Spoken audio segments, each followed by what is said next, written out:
Good evening, everyone. Lots happening. The Ethics Commission has been called in, and they're going to be launching an inquiry into the allegations against the Prime Minister's office, and we'll get to that in just a minute. But I wanted to say my prediction on this is that basically it's going to be ignored by Trudeau. He's going to apologize in the House if the Ethics Commission that we just talked about finds him guilty of doing something. He'll say, "Oh, we didn't mean to do that thing wrong," and he'll spin it like they were looking out for Canadians' jobs or whatever, and he will ignore it. And I think that's because that's what's happened with every single other scandal. They've ignored it until it just went away, and the press let them get away with it, and the House moves on and carries on. So we'll look at this. So Robert Fife is tweeting, and he says, Ethics Commissioner launches inquiry into allegations against PMO pressuring former Justice Minister to intervene with SNC Lavalin case, the Globe and Mail. This is breaking today, so this was 10:06 a.m. And it says, Ethics Commissioner launches inquiry into allegations against PMO pressuring former Justice Minister to intervene with SNC Lavalin case. Ethics Commissioner Mario Dion has launched an inquiry into allegations that Prime Minister's office attempted to pressure Jody Wilson-Raybould when she was Justice Minister and Attorney General to help SNC Lavalin avoid criminal trial for corruption and fraud. Mr. Dion said there's enough evidence to warrant an investigation under the section of the Conflict of Interest Act that prohibits the public office holder from seeking to influence a decision that would further their private interests or the private interests of a friend or relative. Quote, I have reason to believe that a possible contravention of Section 9 may have occurred, Mr. Dion wrote to NDP MP Nathan Cullen and Charlie Angus. Section 9 prohibits a public office holder from seeking to influence a decision of another person so as to improperly further another person's private interests. As a result, I've initiated an examination and have so informed Mr. Trudeau. I scroll down. The call for this study was prompted by a report by the Globe and Mail that senior officials in the Prime Minister's office tried to get Ms. Wilson-Raybould to ask the director of the public prosecutors to make a deal on the corruption and fraud case against the Quebec-based engineering and construction company. Liberal MP Wayne Long is also calling for an investigation by the Justice Committee, saying the allegations are too serious to brush under the table. Quote, I believe that a full and transparent investigation is necessary, he said in a statement. And Andrew Scheer, I was saying, where's the strong language from Andrew Scheer? And Andrew Scheer delivered. Andrew Scheer said, yes, I guess I agree. And he said, Justin Trudeau has betrayed Canadians. And this is the leader of the opposition. I want to underscore this.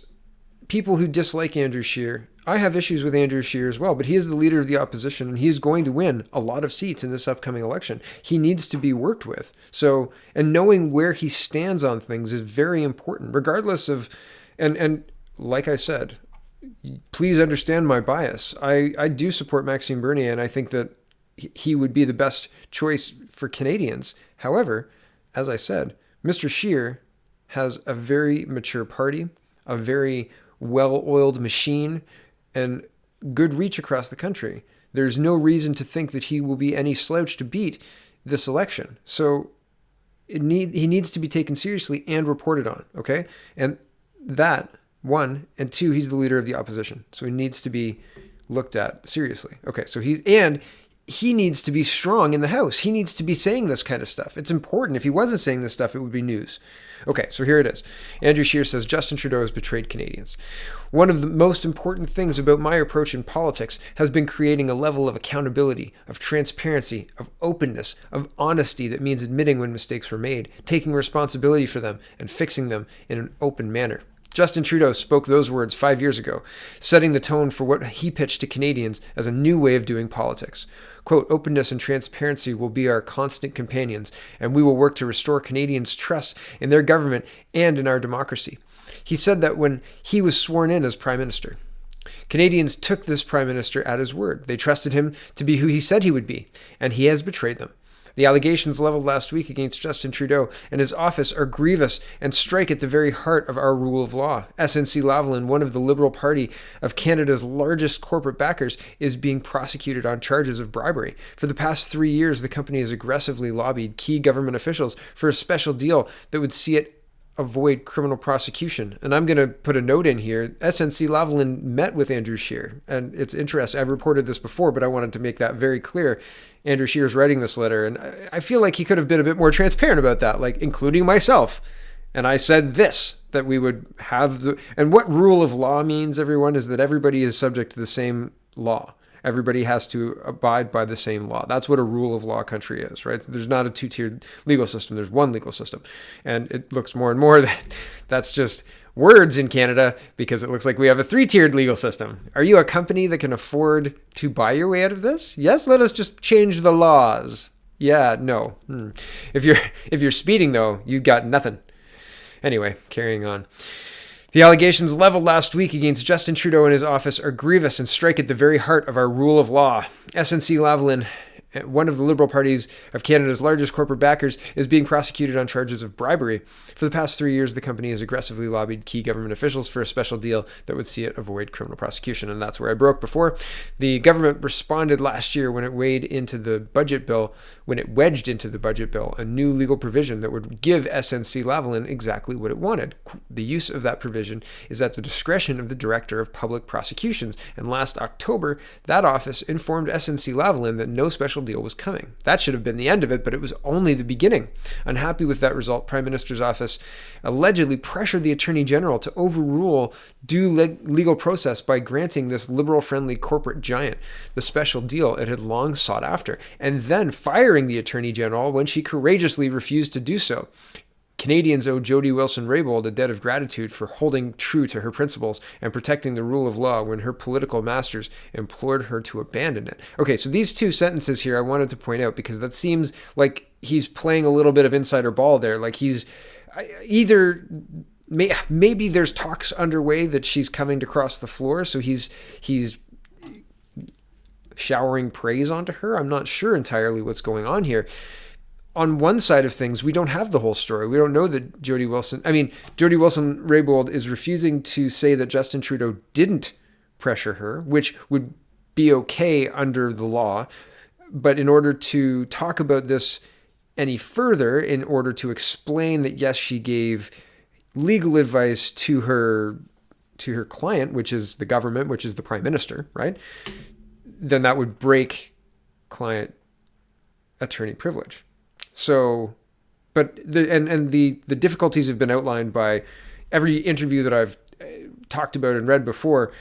Basically, she would be able to say, no, this didn't happen, but she can't say it did and this is how it happened, because that would break the privilege. So weird. These two paragraphs seem like he knows more than is in the public sphere at this point in time. So that's making me kind of look at that again. Anyway, back to the article.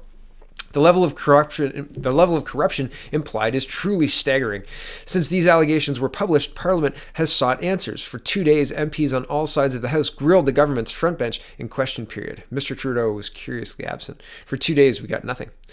So we took the next step. We have forced an emergency meeting of the Justice Committee to vote on a motion calling on 9 key government officials to testify before all Canadians about what happened in this case. That meeting will take place this week, but the government has already indicated it will block this attempt at transparency. Ms. Wilson-Raybould has claimed that solicitor-client privilege prevents her from disclosing the advice she gave to the government in the SNC Lavalin matter. So yesterday I personally wrote to Mr. Trudeau demanding he waive that privilege. As Prime Minister, both Liberal and Conservatives have done in the past when Canadians demanded answers on matters of ethics and public confidence. However, given the Stonewall treatment we've encountered thus far, his blithe contempt for past pledges of transparency, and the willingness of this new Attorney General to protect him, I'm not optimistic he will do so. Which naturally begs the question of what Mr. Trudeau was trying to hide. In his only public statement on the matter, he repeated a carefully crafted and legally vetted line which, in essence, claimed his innocence in the matter. If he is innocent, if Mr. Trudeau is indeed telling the truth, waiving privilege and having his official testify at committee would surely absolve him and his office of any wrongdoing. The longer he and his government avoid accountability, the more it looks like he is covering up the truth. Trudeau, the candidate, was a relentless cheerleader for openness and accountability, promising a whole new era of open government to win voters. On this, Trudeau,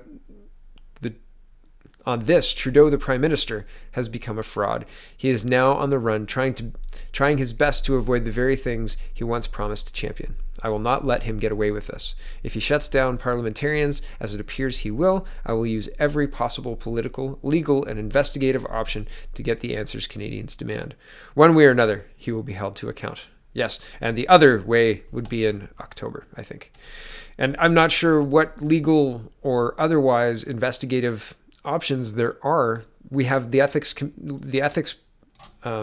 commission, which is kind of toothless, as Mercedes said today in one of the interviews I was watching, and people, kind of boohooed her and said, "Oh no, it's quite serious." Well, yeah, but Trudeau's got 4 ethics violations, and that didn't do anything. So another ethics breach for this is what? A slap on the wrist?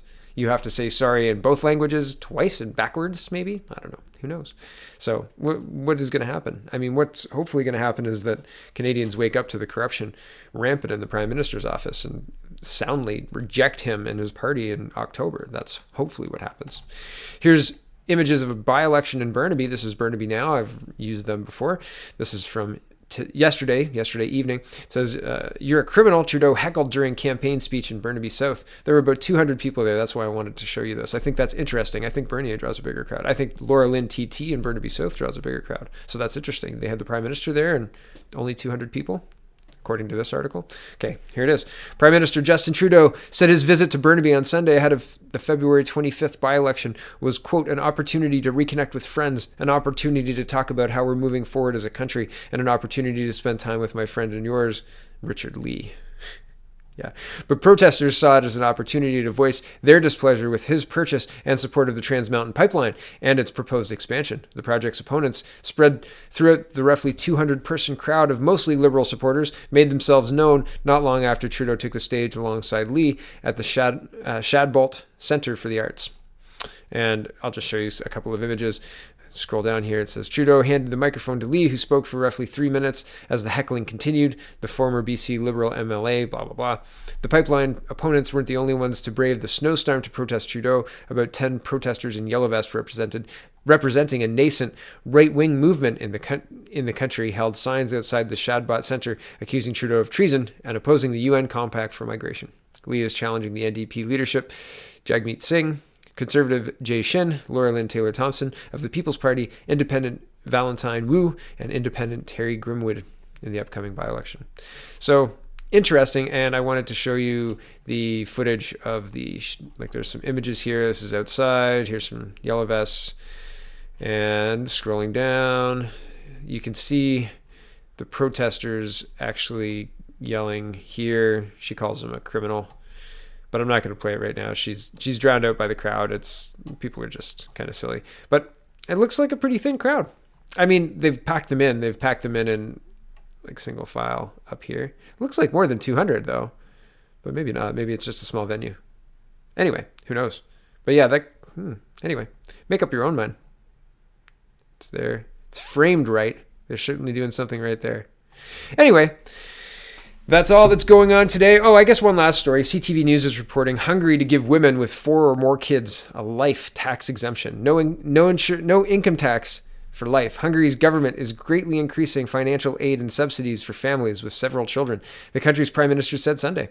The measures announced by Viktor Orban during his State of the Nation speech are meant to encourage women to have more children and reverse Hungary's population decline. The benefits include a lifetime personal income tax exemption for women who give birth and raise at least 4 children, a subsidy of 2.5 million forints, 8.8 thousand US dollars towards the purchase of a 7-seat vehicle for families with 3 or more children, and a low interest loan of 10 million forints, or $35,000 roughly, for women under age 40 who are marrying for the first time. There you go. First year getting married. Here's your first year off to do married things or something. I'm not sure.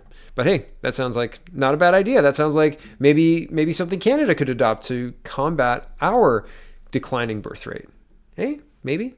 But first, we've got to do something about these corrupt leaders. These what were the hecklers calling them?